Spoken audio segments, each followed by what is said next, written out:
പാർത്ത വഖഫ് ബോർഡിൽ മാറ്റങ്ങൾ വരുത്താൻ സമയമായിരിക്കുന്നു പറയുന്നത് കേന്ദ്ര ആഭ്യന്തരമന്ത്രി അമിത്ഷായാണ്. അതായത് വഖഫിന്റെ നീരാളി നിയമങ്ങൾ, അതായത് ജനങ്ങളെ വരിഞ്ഞു മുറുകി അവരെ തെരുവിലിറക്കുന്ന അവരുടെ നിയമം, അത് ഭേദഗതി ചെയ്യാൻ ഞങ്ങൾ ഒരുങ്ങുകയാണ്. കോൺഗ്രസിനും ഇടതുപക്ഷത്തിനും ചിലപ്പോൾ വോട്ടുകൾക്ക് വേണ്ടി ജനങ്ങളെ തെരുവിലിറക്കാൻ ഒരു മടിയും ഉണ്ടാകില്ല.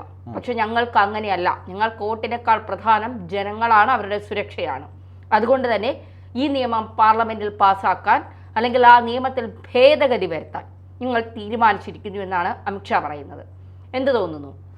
ഈ അമിത്ഷായുടെ ഈ പ്രസ്താവന എന്ന് പറയുന്നത് വളരെ പ്രതീക്ഷയോടുകൂടിയാണ് എല്ലാവരും നോക്കിക്കാണുന്നത്. കാരണം ഒരു രാജ്യത്തുമില്ലാത്ത അറബ് രാജ്യങ്ങൾ പോലും എടുത്ത് തോട്ടിൽ കളഞ്ഞ ഒരു നിയമം ഇന്ത്യ ജനാധിപത്യ മതേതരത്വ രാജ്യമെന്ന് അവകാശപ്പെടുന്ന ഇന്ത്യയിലാണ് ഈ കിരാത നിയമമുള്ളത് എന്നാണ് നമ്മൾ ആലോചിക്കേണ്ടത്. സുരേഷ് ഗോപി അതിനെ കിരാതമെന്ന് വിളിച്ചപ്പോൾ ഇവിടെയുള്ള മതേതരത്വ കക്ഷികളെല്ലാം കൂടി സുരേഷ് ഗോപിക്കെതിരെ വർഗീയത പറഞ്ഞു എന്നാണ് പറഞ്ഞത്.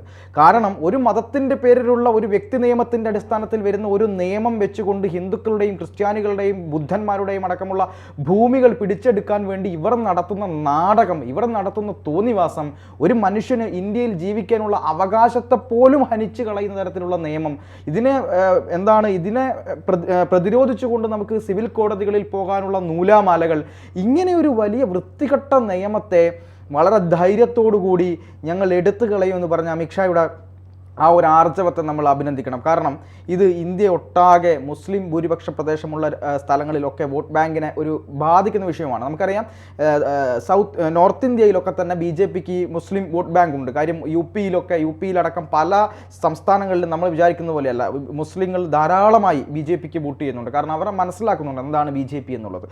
അവിടെയൊക്കെ അതിനെയൊന്നും വകവെക്കാതെ തന്നെയാണ് അദ്ദേഹം ഈ കാര്യം പറഞ്ഞത്. അദ്ദേഹം പറഞ്ഞത് ജാർഖണ്ഡിലെ തെരഞ്ഞെടുപ്പ് റാലിക്കിടയിൽ ബഗ്മാര എന്ന് പറയുന്ന സ്ഥലത്ത് വെച്ചിട്ടാണ് അദ്ദേഹം ഈ ഒരു പ്രസ്താവന നടത്തിയത്. അദ്ദേഹം പറഞ്ഞത് ഈ ഹേമന്ത് സോറനും ജാർഖണ്ഡിലെ ഒരു അവസ്ഥ വെച്ചുകൊണ്ട് ഹേമന്ത് സോറനും അതുപോലെ തന്നെ രാഹുൽ ഗാന്ധിയും ഒക്കെ വഖഫിന്റെ ആളുകളാണ്.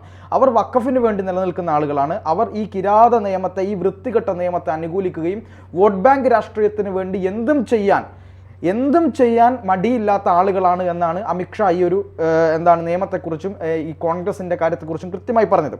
നമുക്കറിയാലോ, ജാർഖണ്ഡ് മുക്തി മോർച്ച, ഹേമന്ത് സോറനും ഷിബു സോറനൊക്കെ അഴിമതിയുടെ കുത്തകയായി നിൽക്കുന്ന സ്ഥലമാണ്. അവിടെയൊക്കെ ഈ വഖഫുമായി ബന്ധപ്പെട്ട വിഷയങ്ങളുണ്ട്. പക്ഷെ അതിലൊന്നും എല്ലാത്തിലും മൗനം പാലിക്കുകയാണ്. കാരണം ഭൂരിപക്ഷ വോട്ട് ബാങ്ക് എന്ന് പറയുന്നത് ഹിന്ദു വോട്ട് ബാങ്കാണ്. ഹിന്ദുക്കളുടെ മേലേക്ക് എന്തും ചെയ്യാമെന്നുള്ളൊരു നിലപാട് ഇവർക്കുണ്ട്. അതുപോലെ തന്നെ ക്രിസ്ത്യൻ സഭയുടെ പ്രദേശങ്ങൾ എല്ലാം ഇവർ പിടിക്കുകയാണ്. അപ്പോൾ ഇന്നലെ BJPയുടെ യുവമോർച്ചയുടെ ദേശീയ പ്രസിഡന്റായിട്ടുള്ള തേജസ്വി സൂര്യ അദ്ദേഹം ഒരു പ്രസ്താവന നടത്തിയിരുന്നു. അതായത് കേരളത്തിൽ നടക്കുന്നത് വഖഫിന്റെ ഒരു വളരെ വൃത്തികെട്ട രീതിയിലുള്ള ഒരു നീക്കമാണ് കേരളത്തിൽ വഖഫിൻ്റെതായി നടക്കുന്നത് എന്നാണ് അദ്ദേഹം പറഞ്ഞത്. വളരെ കൃത്യമാണ്. കാരണം നമ്മൾ മുനമ്പത്തെക്കുറിച്ച് മാത്രം ഇവിടെ ചർച്ച ചെയ്യുന്നുണ്ട്. മുനമ്പത്ത് നിരന്തരമായ സമരങ്ങൾ നടക്കുന്നുണ്ട്. മുനമ്പത്ത് ആളുകൾ പ്രതിഷേധത്തിലാണ്. തൂക്കുകയറുമായി സമരം നടക്കുന്നുണ്ട്. ഇത്തരത്തിലുള്ള ഒരുപാട് സമരങ്ങൾ മുനമ്പത്ത് നടക്കുമ്പോഴും നമ്മൾ ആലോചിക്കേണ്ടത് തൃശ്ശൂർ ചാവക്കാട് ഒരുപാട് കുടുംബങ്ങൾക്ക് വഖഫ് നോട്ടീസ് നൽകി. അതുപോലെ തന്നെ വയനാട്ടിലെ മാനന്തവാടിയിൽ ആളുകൾക്ക് വഖഫ് നോട്ടീസ് നൽകി. ഏറ്റവും പുതിയതായി എനിക്ക് തോന്നുന്നു പുതിയ ഒരു നോട്ടീസ് കൂടി വഖഫ് കൊടുത്തിട്ടുണ്ട് കേരളത്തിൽ. സ്ഥലപ്പേര് എനിക്ക് ഓർമ്മയില്ല, മറന്നുപോയി. തളിപ്പറമ്പിലെ ടൗണും അതിനോട് ചേർന്ന സ്ഥലങ്ങളും രാജരാജേശ്വര ക്ഷേത്രത്തിന്റെ സ്വത്തുക്കളും അടക്കം വഖഫിൻ്റെതാണ് എന്നുള്ള പേരിലുള്ള വിവാദങ്ങൾ നടക്കുന്നു. അതിൻ്റെ പേരിൽ വഖഫ് ബോർഡിലും വഖഫ് ട്രൈബ്യൂണലിലും കേസ് പോയിട്ടുണ്ട് എന്നാണ് ഞാൻ മനസ്സിലാക്കുന്നത്. ഇത്തരത്തിൽ എല്ലാ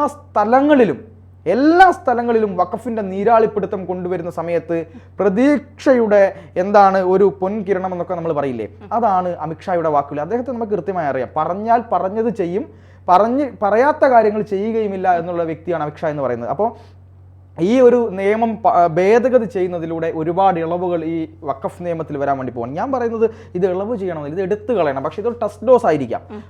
ആദ്യം തന്നെ ഇതങ്ങ് എടുത്തു കളയാം എന്നുള്ള നിലയ്ക്ക് പറയുമ്പോൾ വലിയ പ്രതിഷേധങ്ങൾ ഉണ്ടാകുമെന്നുള്ള രീതി ആയിരിക്കാം അത്തരത്തിലൊരു നീക്കത്തിൽ അമിത്ഷാ തയ്യാറാകാത്തത്. ഇപ്പൊ നേരത്തെ പാർത്ഥൻ പറഞ്ഞത് ശരിയാണ്. അമിത്ഷായും മോദിയും നരേന്ദ്രമോദിയും ഒക്കെ പറയുന്ന കാര്യങ്ങൾ പ്രാവർത്തികമാക്കുന്നതാണ്. പ്രാവർത്തികമാക്കാൻ പറ്റാത്ത കാര്യങ്ങൾ അവർ പറയാറില്ല എന്നുള്ളതാണ്. ഇപ്പോൾ സുരേഷ് ഗോപി തന്നെ കഴിഞ്ഞ ദിവസം ഒരു റിപ്പോർട്ടർക്ക് പറഞ്ഞതാണ് പാർലമെന്റിൽ കാണാമെന്ന്. അതിന്റെ പിറ്റേ ദിവസം തന്നെ അതിന് കൃത്യമായ മറുപടി അമിത്ഷാ നൽകിയിരിക്കുന്നു എന്നുള്ളതാണ്. നിയമ ഭേദഗതിയിൽ വഖഫ് ബോർഡിന്റെ നിയമത്തിൽ ഭേദഗതി വരുത്താൻ ഒരുങ്ങുന്നു എന്നുള്ളത്. ഇപ്പോൾ രാവിലെ എഴുന്നേൽക്കുമ്പോൾ ഞാൻ ഇന്നലെ ഒരു കടയിലേക്ക് ഒരു സാധനം വാങ്ങാൻ പോയപ്പോൾ അവിടെ കുറെ ആളുകൾ കൂടി നിൽക്കുന്നു. അവർ സംസാരിക്കുന്നത് വഖഫ് ബോർഡിനെ കുറിച്ചാണ്. ഭയമാകുന്നു, നാളെ കഴിക്കുമ്പോൾ നമ്മുടെ വീടിന് മുന്നിൽ വഖഫ് ബോർഡിന്റെ ബോർഡ് ഉണ്ടാകുമോ, വഖഫിന്റെ ബോർഡ്, ഇത് ഞങ്ങളുടെ സ്ഥലമാണ്, ഇത് ഞങ്ങളുടെ പൂർവികർ നിങ്ങൾക്ക് വിറ്റതാണ്, അത് ഞങ്ങൾക്ക് തിരിച്ചു വേണമെന്ന് പറഞ്ഞുകൊണ്ട് ബോർഡ് വെച്ചേക്കുമോ എന്നുള്ള ഭയമാണെന്ന് സാധാരണക്കാരായ ആളുകൾ കൂടി നിന്ന് സംസാരിക്കുന്നു. അപ്പോൾ ജനങ്ങൾ വളരെയധികം ഭീതിയിലാണ്. അതായത് കേരളത്തിലെ മുഴുവൻ സ്വത്തുക്കളും വഖഫിന്റെ കയ്യിലാക്കാൻ വേണ്ടി അവർ ഇങ്ങനെ ഓടി നടക്കുകയാണ്. ഇതിൽ ആർക്കും ചോദ്യവും ഇല്ല, പറച്ചിലുമില്ല എന്നുള്ളതാണ്. വോട്ട് ബാങ്ക് രാഷ്ട്രീയം വെച്ച് ജനങ്ങളെ തെരുവിലിറക്കിയാലും, അവർ മരണപ്പെട്ടാലും, അവർ ആത്മഹത്യ ചെയ്താലും, കിടപ്പാടമില്ലാതെ അവർ തെണ്ടിത്തിരിഞ്ഞ് നടന്നാലും ഒന്നും അത് ഞങ്ങളെ ബാധിക്കില്ല. ഞങ്ങൾക്ക് ഭരിക്കണം, വോട്ട് വേണം, അതുകൊണ്ട് ഈ ഒരു സമുദായത്തെ പിണക്കിക്കൊണ്ട് മുന്നോട്ട് പോകാൻ കഴിയില്ല എന്നൊരു നിലപാടാണ് സ്വീകരിക്കുന്നത്. പക്ഷേ കേന്ദ്രം ഭരിക്കുന്ന BJP ആണ്. ജനങ്ങളെ തെരുവിലിറക്കാനോ അവരുടെ സ്വത്തുക്കൾ മറ്റുള്ളവർക്ക് കൈക്കലാക്കാനോ ഒന്നും എന്തായാലും സമ്മതിക്കില്ല. വഖഫിന്റെ ഈ കിരാത നിയമം, സുരേഷ് ഗോപി പറഞ്ഞതുപോലെ ഈ കിരാതത്വത്തെ ഇല്ലാതാക്കാൻ വേണ്ടി ഏതറ്റം വരെയും പോകാൻ BJP സർക്കാർ ശ്രമിക്കുമെന്നുള്ളതിൻ്റെ ഒരു അവസാന വാക്ക് തന്നെയാണ് അമിത്ഷായുടെ ഭാഗത്ത് നിന്ന് ഇപ്പോൾ ഉണ്ടായിരിക്കുന്നത്. അമിത്ഷാ അത് പറഞ്ഞിട്ടുണ്ടെങ്കിൽ നമുക്കറിയാം, കശ്മീരിൽ ആർട്ടിക്കിൾ 370 റദ്ദാക്കുമെന്ന് പറഞ്ഞു, അതുപോലെ ചെയ്തു. CAA പൗരത്വ ഭേദഗതി നിയമം കൊണ്ടുവന്നു. അപ്പോൾ അവർ പറയുന്ന കാര്യങ്ങൾ അവർ കൃത്യമായി ചെയ്യുന്നുണ്ട്. അതുകൊണ്ട് തന്നെ മുത്തലാഖ് പോലുള്ള നിയമങ്ങൾ, അതുകൊണ്ട് തന്നെ നമ്മുടെ ഒരു രാജ്യം ഏക സിവിൽ കോഡ്, ഇതൊക്കെ കൊണ്ടുവന്നത് BJP കൃത്യമായി അത് പാലിക്കുന്നുമുണ്ട്. തീർച്ചയായിട്ടും വഖഫിന്റെ കാര്യത്തിൽ നമ്മൾ ആരും ഇനി ആശങ്കപ്പെടേണ്ട കാര്യമില്ല, ഭയപ്പെടേണ്ട കാര്യമില്ല എന്ന് തന്നെയാണ് എനിക്ക് തോന്നുന്നത്. കാരണം കേന്ദ്രം ഇതിൽ ഇടപെട്ടാൽ അത് തീർച്ചയായിട്ടും വഖഫിന് തിരിച്ചടിയാകുമെന്നുള്ള കാര്യത്തിൽ സംശയം വേണ്ട. അത് പ്രധാനമായും ഈ JPCക്ക് ബില്ല് വിട്ടപ്പോൾ എല്ലാവരും കേന്ദ്ര സർക്കാരിനെ കുറ്റപ്പെടുത്തിയിരുന്നു. നേരിട്ട് എന്തുകൊണ്ട് ഈ ബില്ല് അങ്ങ് പാസ്സാക്കിക്കൂടാ എന്ന് ചോദിച്ചിരുന്നു. പക്ഷേ വഖഫ് ബില്ലിലെ ഭേദഗതി JPCക്ക് വിട്ടതിലൂടെ BJP വളരെ കൃത്യമായ ഒരു ലക്ഷ്യം വെച്ചിരുന്നു എന്നാണ് ഞാൻ മനസ്സിലാക്കുന്നത്. കാരണം JPCക്ക് വിടുമ്പോഴാണ് വഖഫ് എന്താണെന്നും വഖഫിൻ്റെ നീക്കങ്ങൾ എന്താണെന്നും ഒക്കെ നമ്മൾ കൂടുതൽ പഠിക്കുന്നത്. വഖഫിനെ കുറിച്ചൊരു ചർച്ച വന്നു. ആ ചർച്ച വരുമ്പോഴാണല്ലോ ഇത് മനസ്സിലാക്കുന്നത്. നമ്മളൊക്കെ ഇവിടെ ഉണ്ടായിരുന്നു, പക്ഷെ വഖഫിന്റെ നീക്കവുമായി പോയിരുന്നു. ആരും കുറെ പാവപ്പെട്ട ആളുകൾ ഇതിനെതിരെ കുറെ സമരം ചെയ്യുന്നുണ്ട്, കുറെ ആളുകൾ കരയുന്നുണ്ട്, കുറെ ആളുകൾ എന്ത് ചെയ്യണം എന്നറിയാൻ നിൽക്കുന്നുണ്ട്. പക്ഷെ ഇതൊന്നും മാധ്യമങ്ങൾ പോലും ശ്രദ്ധിച്ചില്ല. കാരണം വഖഫാണ്, തൊടില്ല. അപ്പോൾ ഇത് JPCക്ക് വിടുന്ന സമയത്ത് ഈ വഖഫിന്റെ നീക്കങ്ങളെല്ലാം ഓരോന്നോരോന്നായി പുറത്തു വരുന്നു. ആളുകൾ സമരരംഗത്തേക്ക് ഇറങ്ങുന്നു, കൂടുതൽ പ്രതീക്ഷയോടുകൂടി നിൽക്കുന്നു. ഇപ്പോൾ ആളുകൾക്ക് മനസ്സിലായി BJP ചെയ്യാൻ പോകുന്നത് ഒരു മുസ്ലിങ്ങളെ ഞങ്ങൾ മുസ്ലിങ്ങൾക്കെതിരായി കൊണ്ട് പുതിയ നിയമം പാസ്സാക്കുന്നു എന്നുള്ള ഇവിടുത്തെ മതേതരത്വവാദികളുടെ ഒരു പ്രതിഷേധവും ഒക്കെ ഉണ്ടായിട്ട് ഇവർ ഈ രീതിയിൽ ഇതിനെതിരായി കൊണ്ട് പ്രതിഷേധിക്കുമെന്നുള്ള കാര്യം ഒരു സംശയവുമില്ല നമുക്ക് പറയാം. അതിനെ പ്രതിരോധിക്കാൻ വേണ്ടി കൂടിയാണ് BJP JPCയിലേക്ക് ഈ ബില്ല് വിട്ടത്. JPCയിലേക്ക് ബില്ല് വിടുമ്പോൾ മുനമ്പത്തെ പ്രതിഷേധം നമ്മൾ കണ്ടു. അപ്പോൾ ക്രിസ്ത്യാനികൾക്ക് കൃത്യമായി മനസ്സിലായി എന്താണ് ഇത് ഞങ്ങൾക്ക് നേരെയുള്ള പ്രതിഷേധം കൂടിയാണ് എന്നുള്ളത്.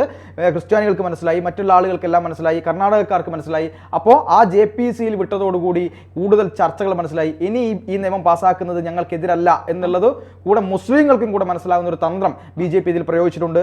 എന്തായാലും BJP ഈ കാര്യത്തിൽ വളരെ ശക്തമായ നിലപാടോടുകൂടി JPC അത് വിട്ടിട്ടുണ്ട്, പാർലമെന്റിലേക്ക് വിട്ടിട്ടുണ്ട്. അടുത്ത സമ്മേളനത്തിൽ അത് പാസ്സാകുമെന്നുള്ള പ്രതീക്ഷയോടുകൂടി തന്നെ നമുക്ക് ഈ ചർച്ച അവസാനിപ്പിക്കാം.